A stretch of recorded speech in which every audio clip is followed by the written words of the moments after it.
좋아요와 구독하기는 사랑입니다. 안녕하세요, 부동산입니다. 2월 8일 목요일 부동산 뉴스 읽어보도록 하겠습니다. 자, 첫 번째 뉴스입니다. 골목길에 활력 불어넣는다. 서울시 도시재생 본격화. 도시재생에 관한 뉴스는 계속 나오죠. 네, 골목길에 관련된 얘기인데요. 서울형 골목길 재생사업이라는 걸 서울시가 이제 좀 하겠다고 좀 자료를 발표한 것 같아요.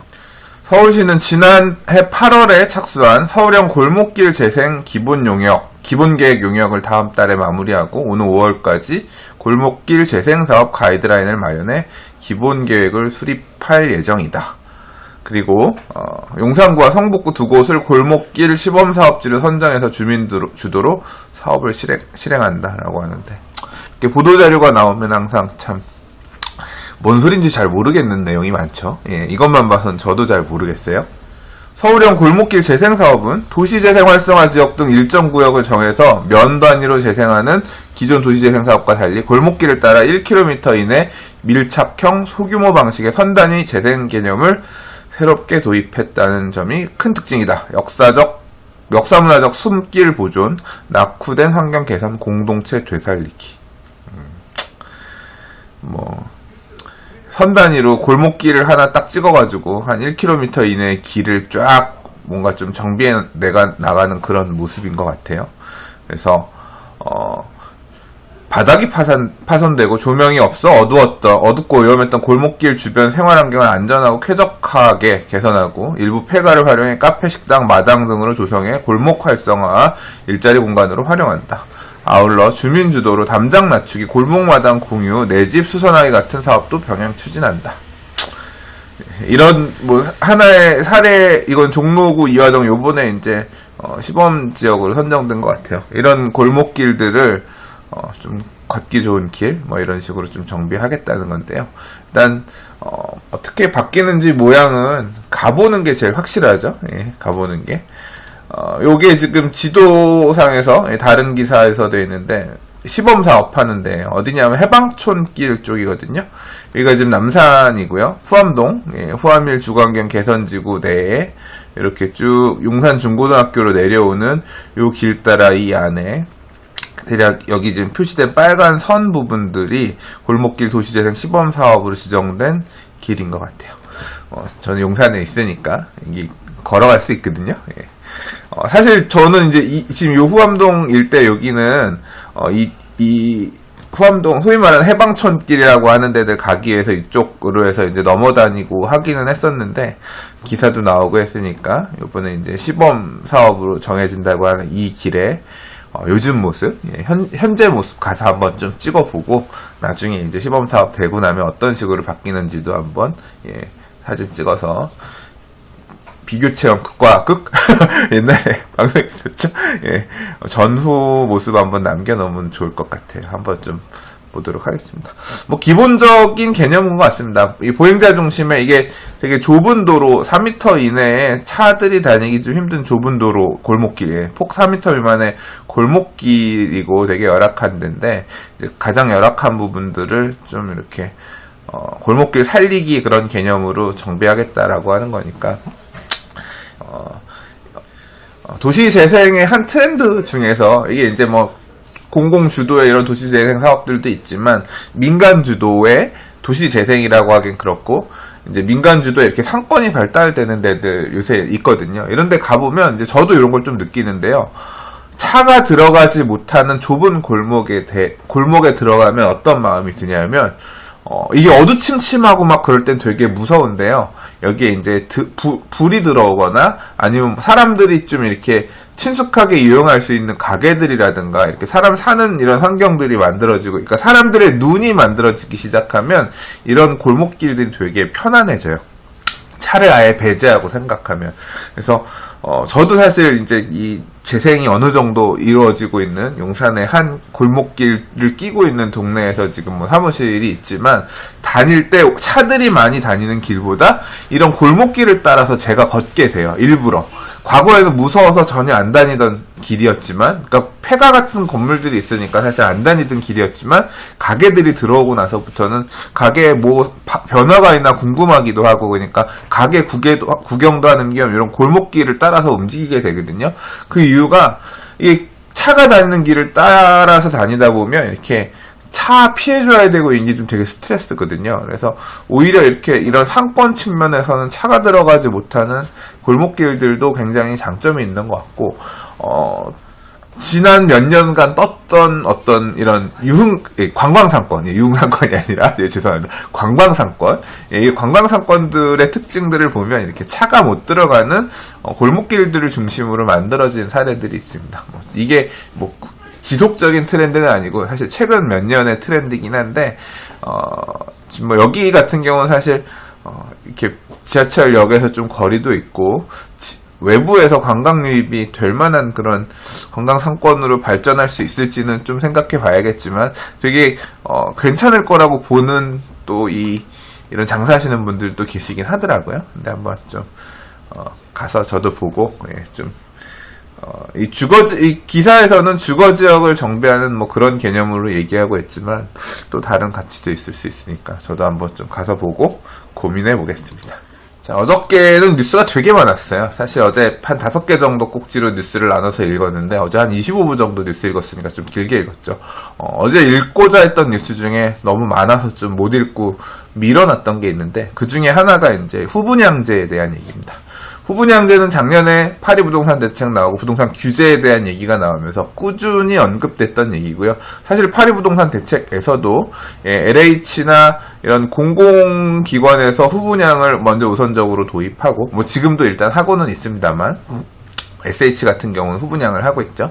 그래서 후분양제를 공공 부분에서 조금 도입하고 그다음 민간 쪽으로도 민간 공공택지에 공급되는 공공주택지구의 민간 분양 물량들 이런 것을 이제 뭐 택지를 공급할 때 후분양을 하겠다라고 하는 건설회사들에게 뭐 우선적으로 택지를 매각하는 뭐 이런 형태로 후분양을 점차적으로 도입해 나가겠다 이런 내용이 작년 파리 부동산 대책에도 담겨 있었고요. 이 후분양제에 대한 얘기들은 계속 있었어요. 계속 있다가 좀 더 센 이슈들, 뭐 작년 연말 같은 경우는 이제 주거복지 로드맵이라든가 가계부채 대책 등과 같은 큰 이슈들이 나오면서 살짝 관심이 줄어들긴 했었죠. 이제 계속 언급되는 이슈들, 또 보유세 이슈들 얘기 나오고 하면서 잠깐 묻히기도 하고 그랬지만 이제 이번에 다시 후분양제에 대한 얘기가 나왔어요.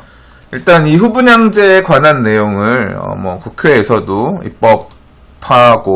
입법하는 과정에서 약간 뭐 조정들 하고 있는데 일단 뭐 후분양제는 다들 아시죠? 예.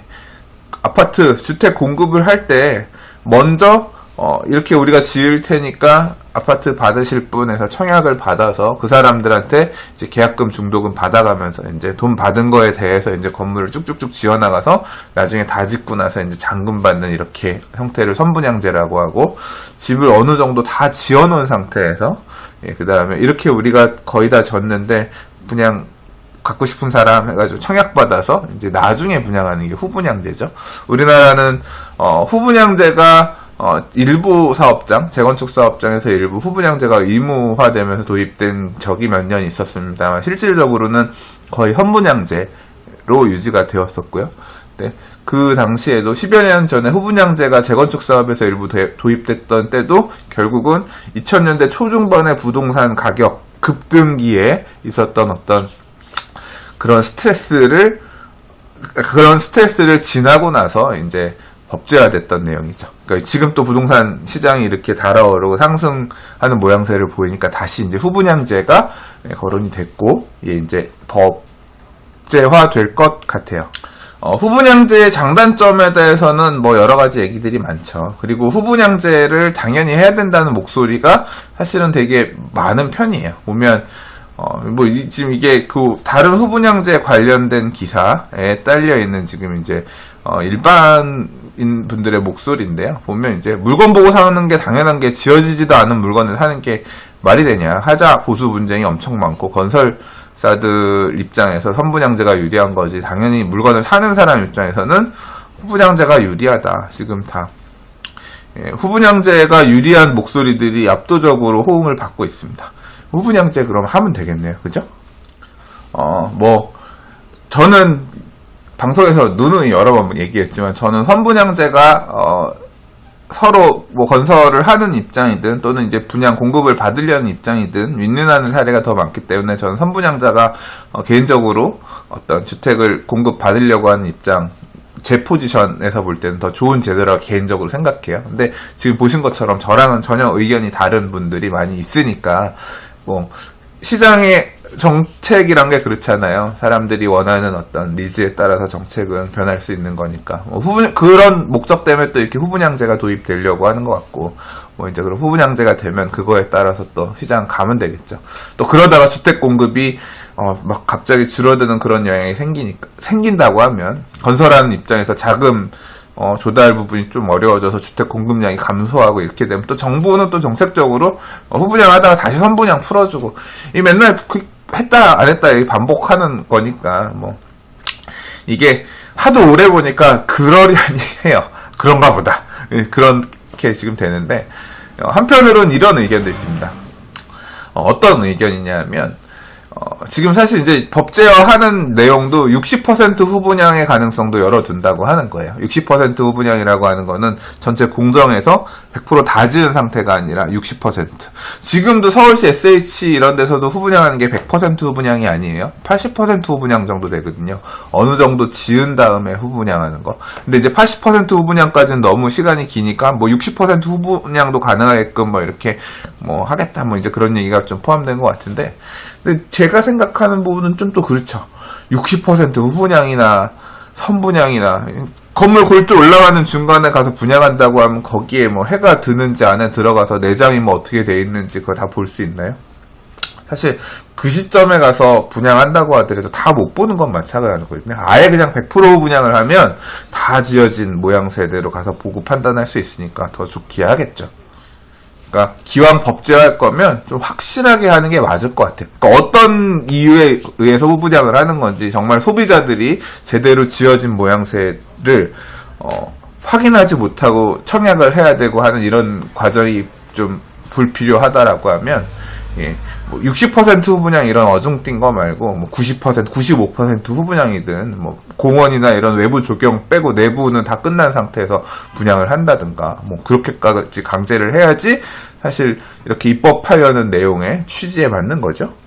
자, 일단 큰 가닥은 공공 부분에서 후분양제를 의무화하는 형태로 변하면서 민간 부분도 후분양제를 어느 정도 강제하는 그런 모양새로 점차 흘러갈 것 같은데요.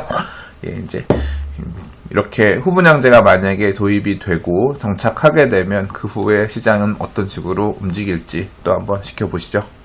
자, 오늘 준비한 마지막 기사입니다. 다주택자 팔 사람은 거의 팔았다. 본격 매물 잠김 시기 오나 라는 기사입니다. 이와 관련된 내용들은 며칠 전에 분양권 거래량이 1월 들어 급감했다, 이런 모양새가 앞으로 이제 다주택자에 대한 양도소득세 중과가 시행되는 4월 이후, 이제 4월 이후 거래 잔금을 치르게 되면 이제 다주택자들 중과세가 발생하니까 실제로 이제 다주택자들의 매물들은 1월달 2월 초 정도면 다 마무리가 될 것 같다. 그래서 이제 물건들이 시장에서 많이 사라지는 형태가 될 것 같다, 이런 얘기는 앞서 드린 바가 있는데요. 이제 그와 같은 꼭지로 뉴스가 나왔어요. 그리고 저는 사실 이제 요 그래프를 보니까 이 그래프가 좀 유의미한 것 같아서 기사를 좀 살펴봤습니다. 서울 아파트 매매 주간 실거래 신고 건수, 그래서 이 주간별로 신고 건수들이 나왔는데 1월 첫 주에 928건, 둘째 주에 983건, 셋째 주에 841건 나왔고요. 마지막 주에는 430건으로 절반 이하로 줄어들었어요. 첫 번째, 두 번째, 세 번째 주에. 그리고 29일부터 2월 4일까지 2월 초는 180건으로 거래량이 굉장히 급감했습니다. 이게 이제 사실 팔릴 만한 물건들이 얼추 다 팔렸고, 이제 물건들 사실 살 사람도 어느 정도 샀다는 얘기일 수도 있는 거죠. 그리고 1월 달에 유례 없이 가격이 급등한다는 기사들도 굉장히 많이 나왔고, 이와 관련해서 부동산 TV에서도 뉴스 읽으면서 이런 모양새들을 많이 볼 수가 있었는데요. 한편으로는 부동산 시장의 어떤 온기나 이런 걸 간접적으로 느낄 수 있는 부동산 카페 활동 지수도 지난 1월 달에 부동산 카페가 만들어진 이래 역대 최고치 115만 점을 기록해서 파리 부동산 대책이 나왔던 2017년 8월 1일부터 15일까지 92만 점 점수보다 훨씬 높은 이런 점수를 보이면서 부동산 시장의 관심들이 서울 부동산 시장의 관심들이 되게 쏟아지는 부분들이 어느 정도 간접 반영이 된 걸 느낄 수 있었다. 이런 이야기도 드린 바 있어요. 자, 그래서 아무튼 거래들은 되게 많이 됐고 조금 약간 소강 상태인 느낌도 들어요. 2월 들어서 약간 분위기가 1월 달에 비해서는 조금 매수문이나 이런 것도 좀 줄어든 것 같다. 또 공교롭게도 네이버에 부동산 중개업소들이 네이버 포탈에 부동산 매물들을 올리지 않는 그런 셧다운 운동이 1월 말, 2월 1일부터 시작하면서 그것도 약간 맞물려 있고 그러면서 부동산 사장님들 얘기해보면 내렸더니 진짜 전화 안 오네요. 그런 얘기도 겹쳐 있고 조금 시장의 느낌은 그렇게 약간 좀 소강 상태인 느낌이 일부 들기는 하는데요. 이렇게 4월 1일이 되기 전에 팔아야겠다라고 생각한 다주택자들이 이렇게 일부 매도에 나선 부분들이 어느 정도 진정이 되는 좀 매물들이 좀 줄어드는 모양새이기도 하면서 한편으로는 그냥 팔지 말고 새놓자 하는 사람들 같은 경우는 임대사업자를 아예 등록해서 종합부동산세나 재산세 같은 보유세 부분에서 좀 혜택을 받으면 세를 놓고 장기적으로 임대로 끌고 가자 이런 사람들이 임대사업자에 등록하면서 임대사업자 등록하는 숫자들도 이렇게 늘어난 모양새라고 해요. 그리고 이 기사에서는 이제 나타나지 않았지만 한편으로 또 계속 뉴스에 나왔던 내용 중에 하나가 증여를 통해서 갖고 있는 자산들을 자녀분들이나 이렇게 증여하면서 종합부동산세를 좀 피해가게끔 하기 위해서 이제 명의분산을 하는 그래서 증여하는 숫자도 굉장히 많이 늘었다.